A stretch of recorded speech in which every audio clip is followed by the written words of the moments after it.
Hi, I'm Curious Cass, and this is Curiosity Junkie. Please welcome Tracy Brady. I would love to talk a little bit about what is anxiety and how does it physically affect us? To me, I like to think of anxiety in a simple way. It's like fear. Right. It's fear's kind of twin. And actually, I believe the root comes from a Latin word which actually means choking, which makes sense because if you Right. think about what anxiety feels like, you imagine people wringing their hands. You imagine them, with a furrowed brow.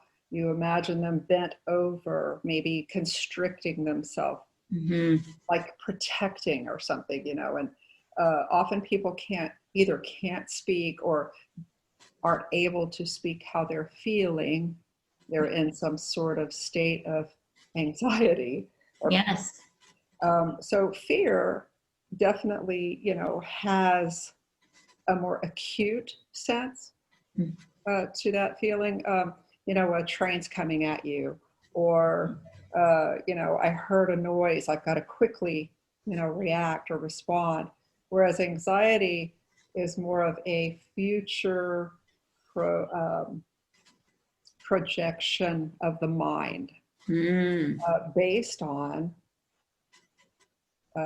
something that we connect. We're great connectors. In our mind, we make associations all the time. And if something even seems like something in the past, our mind will go, or our brain will attach it. And it'll produce the same kind of emotions, feelings, chemicals, that sort of thing. You did ask about how it affects us physically, and it can affect people in a myriad of ways. It just depends on the person, but some of the more common things that you hear about physically might be some sweating or sweating of the palms, maybe a headache, maybe shallow breathing, stomach problems, depending on the level of anxiety and how long it's been occurring. When I think of anxiety, I go to like a tightening in the chest and shortness of breath and heart So racing. you're describing a little more serious form, which what you call normal anxiety can progress into, which is more leaning towards like panic attack sort of things, where Right. you really feel like you're not in control at all. Your physical body has pretty much taken over any mental ability to make good decisions. Right. Yes. So that, I think we've talked before about the idea that we are animals, and our amygdala, or the part of our brain that has us as as protection, in its best interest, is always on alert. And so if there's something that seems like a threat, it's going to go into that sympathetic response, which is shunt everything away from non-vital things. Right. Do not need to take a huge deep breath, wasting your time if there's a fire, for example. You don't need to have digestion if you're drowning, But the thing about anxiety is that, as opposed to fear, is that anxiety usually involves something that is not true. We're preparing for something that doesn't exist yet. Aha. Right. Because we're thinking about the future and what could happen. Exactly. I mean, that's generally what people worry about. They don't worry about what's already occurred because they've gotten through it. Right. That makes perfect sense. And you don't worry about what's happening right in this moment, because if it's something very threatening, you're doing something about it. You're leaving, you're walking away, you're taking care of yourself. Right. Or in this moment, there's nothing to do. You're powerless to do anything about something. And truthfully, I believe that that's where anxiety comes from, is this realization that inherently we know we can't predict the future. We know that something bad may happen. And we know that, and we may not be able to prevent it. And so that sense of powerlessness and just humanness, really, and sense of separation. If something bad's going to happen, what if I'm going to die? What if I'm going to get the COVID and die? Or what if I'm going to make a bad grade on this test? Or what if what if I get married and he's going to leave again? Those things we just don't have any control over. But when it becomes such a problem is when we start taking actions based on those untrue subjects, or things that are the threats that we see in the future that may or may not occur. Right. Which is really interesting and fascinating, because in a moment when you're thinking towards the future and trying to think about all the things that could go wrong or what might happen, they do start to feel real. Good point, because probably a lot of your listeners, viewers, are doing meditations, visualizations, those sorts of things to calm themselves down, to kind of put themselves at ease. And a lot of those things involve being, imagining yourself somewhere else, or imagining yourself in a situation that really isn't happening. Right. But yet it's a calming sensation, right? So we really have a great ability to create these scenarios for ourselves to put us in either a very anxious state or a very peaceful state.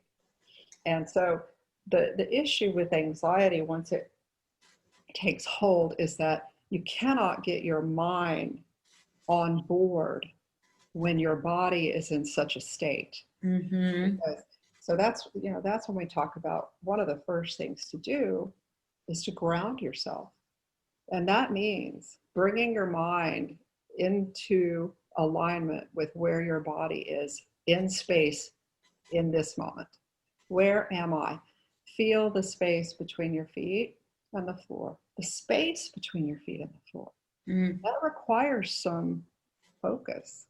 Right. And the brain can only focus on one thing at a time. We think we can multitask. Right. We can do a lot of things at the same time, but none of them are being done well. Right. Absolutely. Optimally, anyway. Right. No, that's great, because you do get caught up in and consumed by the thoughts that are happening, that are creating this fear and anxiety. And it's basically redirecting, which seems so simple, but yet it's really, it takes practice. It does. And you said the word consumed. Mm-hmm. And that's exactly what's happening. Because if you can imagine, you're a parent, right? So you can imagine your one of your children being in danger. Yes. Or you perceived danger. Yes. You would be consumed with protecting them. Absolutely. Right. So that's the state that the mind, the brain, the thoughts take when there is a perceived threat. Now, one of the things that you can do, I don't want to skip over this part though, when we bring ourselves into grounding, either by where am I? I am here. I am in this room. Okay. I am safe. Look around. Make sure you're safe. If you tell yourself you're safe, make sure there's no fires around you or bombs going off or tacks you're going to step on. Right. If there is something that you truthfully need to be afraid of, you need to remove yourself. You need to take care of yourself, right? But if it's an anxiety, if it's something in the future that you're just ruminating about, going over and over, and you find yourself just in this turmoil where you just can't go in to take the test, or you just can't make the phone call, or whatever it may be, the grounding is a way to bring your mind and your body in the same place. Mm. So one of the ways that I like to ask my clients to do this at home is to use any one of your senses. Name 3 things that you can see. I can see the door. I can see the lights. I can see the dog. Name 3 things that you can hear. I can hear the hum of the air conditioner. I can hear my heartbeat. I can hear my breath. I can hear the mower next door, whatever. Go to the freezer. If you can get yourself to move, go to the freezer, grab an orange, well, how many people put oranges in their freezer? But that's a really good thing to do, is to put an orange in the freezer, because you can take that orange out and you can hold it, and just the temperature will ground you. Feel Right. that orange, pay attention to that. So once you have put yourself in a position that the amygdala can relax, then we can get the prefrontal cortex, the part of the brain that is capable of making some logical decisions. Then we can ask it to become engaged. Right. And that's when we can start saying, okay, since telling the body it's safe, I'm okay, I'm right here, right now, it's not occurring right now, whatever I'm scared of is not happening, I can relax. Whew, okay, now what am I going to do about this thing? Asking yourself, what part of this is actually happening? And if it does occur, you will be able to get through it. But is it occurring now? You know, when we leave this present moment, we abandon ourselves. Right. Ourselves. We need ourselves to be present for ourselves in order to heal. And if we are always in the past, or if we are always in the future, or we are jumping back and forth, it's very difficult for our bodies and our spirits to trust us to be there for ourselves. I wish I could, say, okay, this is how you solve all of those problems. Yeah, I know. I would not be where I am right now. Have that answer. I don't think anybody has that answer, and everybody has their own. Yes. Right, that affect them, and they worry about and want to do well at, and want to succeed, and feel that who they are hinges upon some of these issues. Right. One of the things that we do is we take on too much at once. We also expect ourselves to be perfect, whatever that may be. We have an idea of what it's supposed to look like. Yes. And truthfully, there is absolutely no way you can know where you're going to be in even the next moment. Right. So that, we can't cure these things for people because we can't see the future. We don't have a crystal ball about what is going to happen. We can't say, oh, it's going to be okay, because we don't know if it's going to be okay. Right. So to me, these are all of them, condense down to the human condition. And, recognizing what's going on, recognizing that I worry, recognizing that I ruminate, recognizing that I have this sense of tightness in my chest, or I catch myself not taking a deep breath. Or one of the things that I have done, because I'm not immune to this either, is I will stop myself whenever I feel a sense of dis-ease or unease. I like to feel peaceful. I like to be relaxed. I just noticed my shoulders were up, so I just relaxed them. So when you notice these things, pause, stop, because we have a tendency to run through them and say, oh, I'm okay, I'm okay, I'm okay. Yes. But they build. And if you don't take a look at them and stop for a hot second, it's just going to get louder. is going to get louder on the inside because that's what's calling. There's something that our spirit, our soul, our self is calling for help. If you can recognize what's going on, you can name it. You can say, okay, what am I feeling? And I will put my hand on my stomach, on my heart, sometimes my chest, or some people even have it where they have to put their hand on their head. That's generally the 4 places where this anxiety is felt. And I will breathe, and I will give that space to be, rather than constricting around it and fighting against it, because that is the first go-to. That's what we do. That's the defense mechanism, and that makes a lot of sense. Right. Something feels threatening, we're going to wall off against that. Protection at all costs. Absolutely. But the brain says whenever there's a threat, we have to buck up against it. We have to figure out a way around it. We have to fight against it. So when I say to myself, don't think about that, the message to the brain is, that's a threat. Which wants it to? Then it's going to be even stronger against whatever that is. So it's a self-defeating thing to resist anything. Yes. If I say, don't think about the Golden Gate Bridge, no matter what you do, don't imagine it over the water or anything, the color, nothing, the fog, don't think about that. What's your brain go to? Immediately, the bridge, the water. Not to. Right. That's what we do. So the more we learn, the more we know about the way we are made, the way we are created, the more we can do for ourselves. Mm-hmm. Because we can ride a horse in the direction that it's going, which is always a lot more comfortable. Absolutely. So recognizing what's going on, and then I find that placing my hand somewhere, it kind of says, you're okay. I'm here. Mm-hmm. I'm here. I'm here. I hear you. I hear you calling. What is it that you're feeling? What's going on?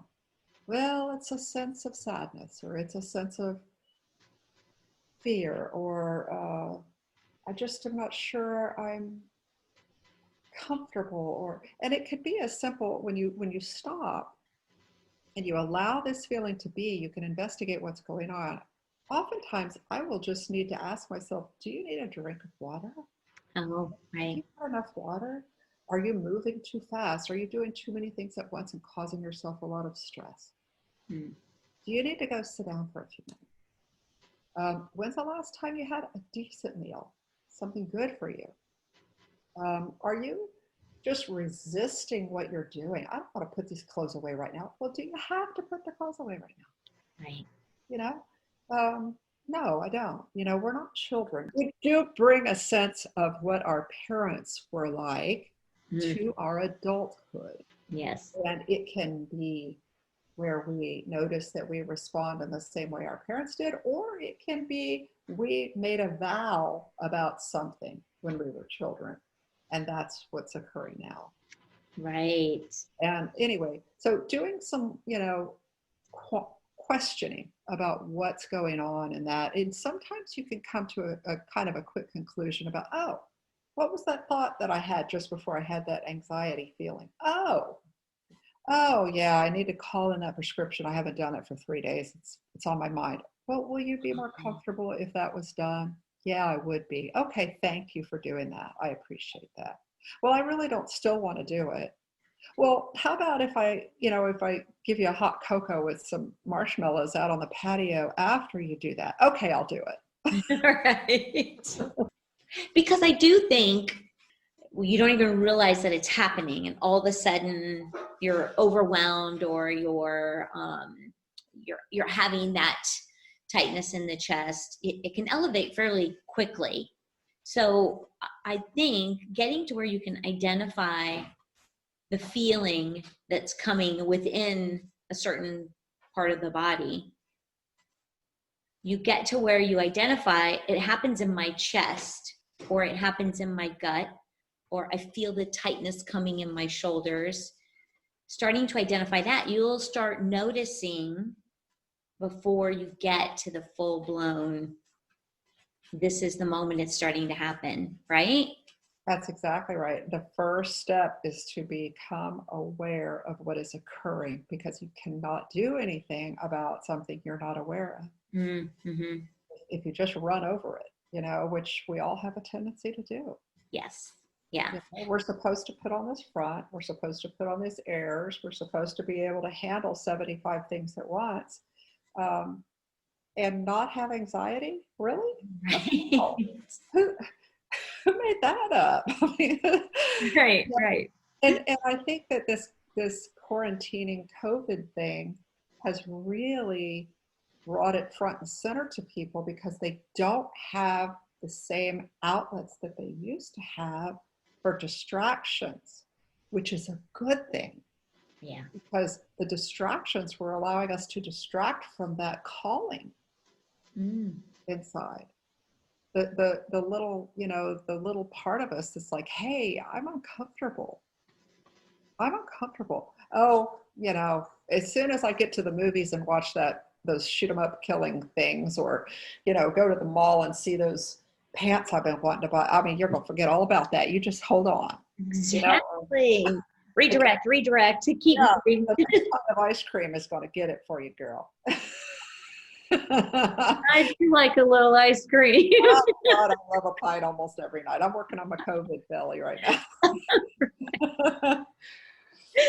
Right. But yeah, I do think we tend to just keep pushing forward, because in our minds, and the story we tell ourselves, or maybe it's the story I know I tell myself, is that makes me weak if I can't handle it. And so I just need to push through and get to the other side, which creates more anxiety. It's just not a healthy pattern. That's exactly right. And what we think we are, and the facade that we think we are supposed to uphold, drives a lot of that. Right. What would they think of me if I didn't uphold this job, or whatever? Yeah. What would people think of me? What would I think of myself? We create this image of ourselves. We start at a very young age about what's acceptable and what's not, what's pretty, what's ugly, what's kind, what's not kind. I mean, that's partly what the whole political thing is about, is, we're divided about what we think we're supposed to be and how we're supposed to be that way. But if you get down to the real questions that are important for your peace, because I don't know how many times you've ever been in this position, but I have been in a number of times in my life where I have had to choose between upholding something about myself and my peace of mind. And that is tough. Yes. It comes down to peace of mind every time, because how can you live without peace of mind? How can you? I mean, there's a certain level of anxiety and stress and insanity that we can tolerate. Yeah. But once it becomes, like anxiety can become panic attacks, where people, generalized anxiety disorder, where you're just basically anxious about everything all the time. Social anxiety disorder, where you're not able to be around people. Specific phobias. All of these things they lead to depression. They isolate us. They really do a number on our self-esteem. Yes. They cause a lot of shame.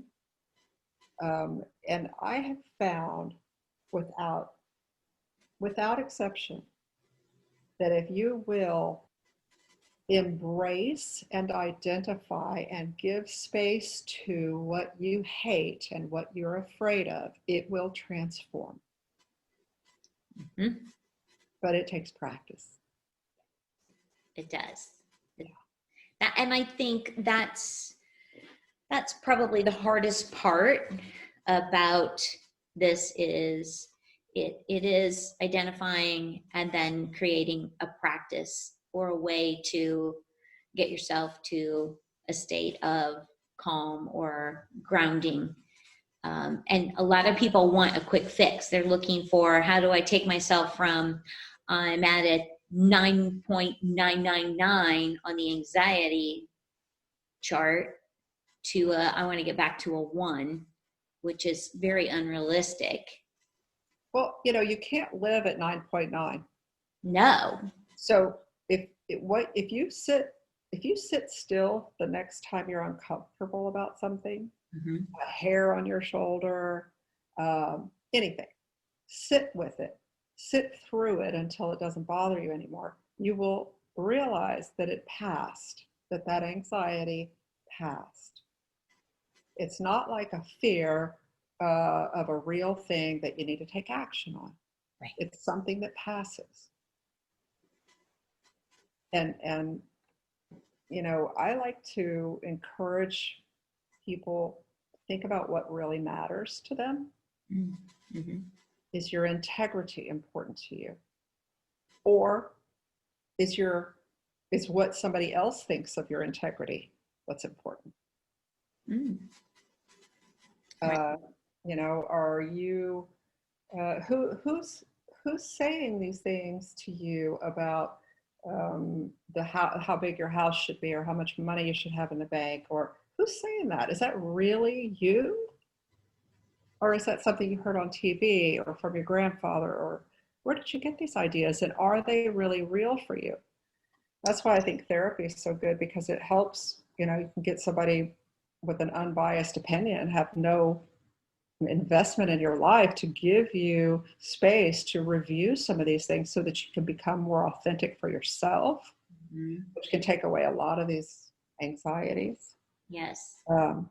Alleviate them anyway, or help with it. But like I said at the beginning, I do think that it's mostly a human condition, and the fact that we are powerless over our own demise. Which, if you ask somebody, okay, say they're scared of something, and you keep asking question after question after question, oh, okay, and then what?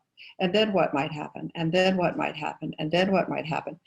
You get to their death, or someone close to them death, which even then you could say, okay, and then what might happen? Well, then I would die of sadness or something. You get to the demise.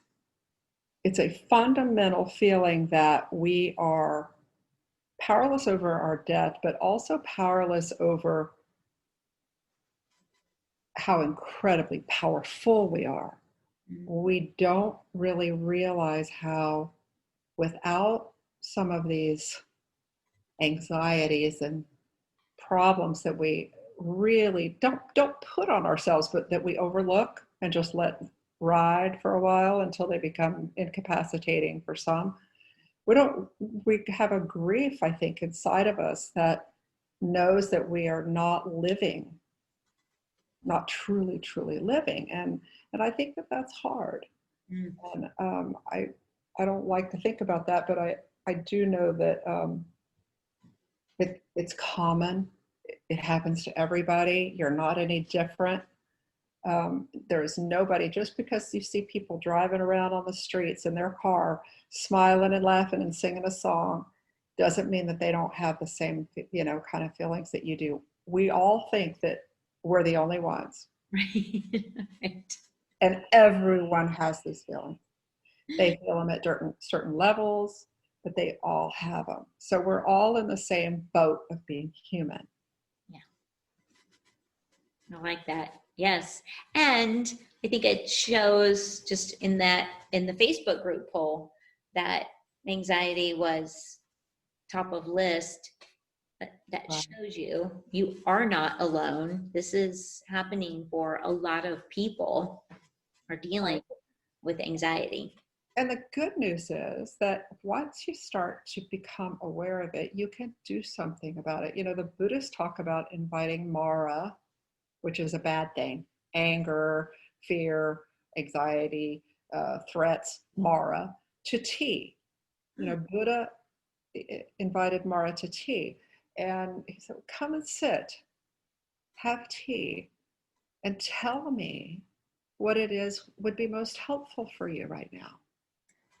Ah, That's where you get when you can, if you're grounding, if you're looking at what's going on, paying attention, not, distracting, but paying attention, then you get to say, what is it that you need? What would you like? What can I do for you?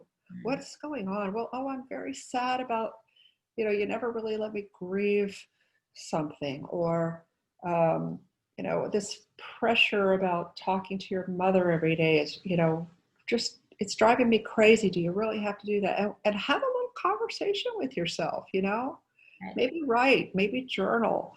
Right now, a lot of stuff is coming up for people. Just an explosion of stuff. Yeah. Stuff that people have been able to keep under, that pressure cooker, just bubbling at the surface, Right. with all the distractions. And now that the distractions are gone, now that the triggers are like 24/7, and they don't have anything to do about them, they're just blowing the lid off, which is fantastic, because that means we have an opportunity to take care of ourselves and stop blaming other people, stop pointing the finger, waiting for external circumstances to change so that we can feel better, or so that we can have peace. It depends on us. We are in charge of our own peace. Mm-hmm.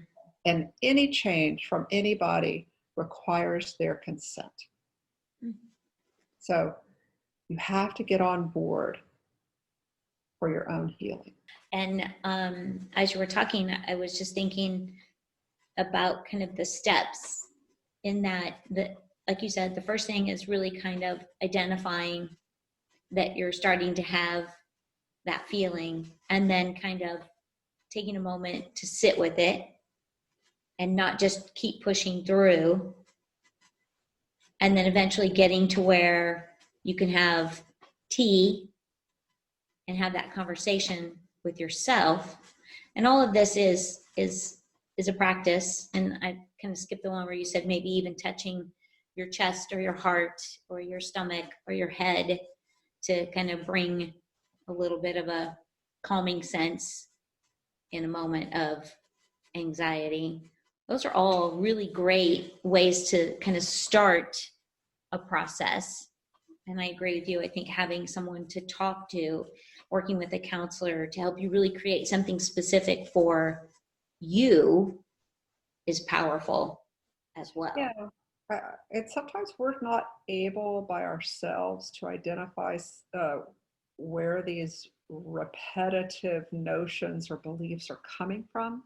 Mm-hmm. And sometimes it helps to talk these things through so that you can identify, when did I first remember, or how did I come up with the idea that I should protect myself at all costs, or that when people did something like that, it was a threat, or, it just sometimes helps to kind of go all the way back to where you can find the source of some of these anxiety producing experiences, and realize that it's so funny. When we do this in therapy, it often occurs that somebody will be 5 years old, and they will have experienced something and made a decision at age 5 based on a perspective of a 5-year-old, and have carried it through their entire life. Mm-hmm. And that's what they're at 60 years old. That's how they're responding, because they made a decision, and it's in the subconscious, and they had no idea. Right. I'd say that's extremely common. We're all carrying something. Lots of something. The vow. I like when you called it a vow. That stuck with me, because you don't even realize you've made that vow, but you're saying it and you're reinforcing that vow all the time. So being able to get to that small child, or that time in your life, at what age or whenever, being able to work with someone to get to that and work through and let go of is. Yeah. And often, you don't want to, they're coping skills. We all grow up, with coping skills, mm-hmm. and decisions that we make at certain ages based on our perspective at that time, which may or may not have been accurate. Right. But, you don't necessarily have to get rid of it, but it will transform when you shine a light on it. Right. It will transform. And I was going to say some of the things about the physical, if you can identify, sometimes it's a little more, it's difficult, especially with a high level emotion. It can be difficult to deal with by yourself cognitively. So during that grounding period where you have your hand wherever you feel that anxious spot, you can ask yourself questions like, what does this feel like? What shape is this? What is the temperature of this? Is it round? Is it square? Is it cold? Does it have protuberances? What size is it? Is it large, small? Is it heavy? Is it light? What color is it? Is it steel? Is it, because that really separates you from that feeling and makes it, okay, it's something different. And then you can breathe into it and allow it to come out. It doesn't do a whole lot for digging out the source of it or identifying it, but it does help you get through that moment. Yes, which I think is really important, because it's easy. It escalates, I think, well, for me, it will escalate fairly quickly if I'm not really paying attention to the moment the chest starts to tighten, or that I find my shoulders up by my ears and they don't even realize they're there. And it's like, okay, something's going on. I need to start paying attention to that. I like that. It's like we're talking about trauma work, actually, because when there's nothing going on, but you think there's something going on, there's something, there's a samskara, there's an energy body, there's something going on inside of you that was placed there by some previous experience that the brain and the mind and the chemicals have identified as being similar to, and therefore a threat. Right. Or we've made a vow about that. All good stuff. I'm so grateful that you came on to talk about this, because I think there were quite a few people that responded with the anxiety when we asked the question, what would you like to hear more about? I'm going to say that's a great place to wrap up. Thank you for coming on again. I look forward to connecting with you again. To everybody out there, thank you for tuning in, watching, listening. Stay safe, stay curious, and we'll see you next week.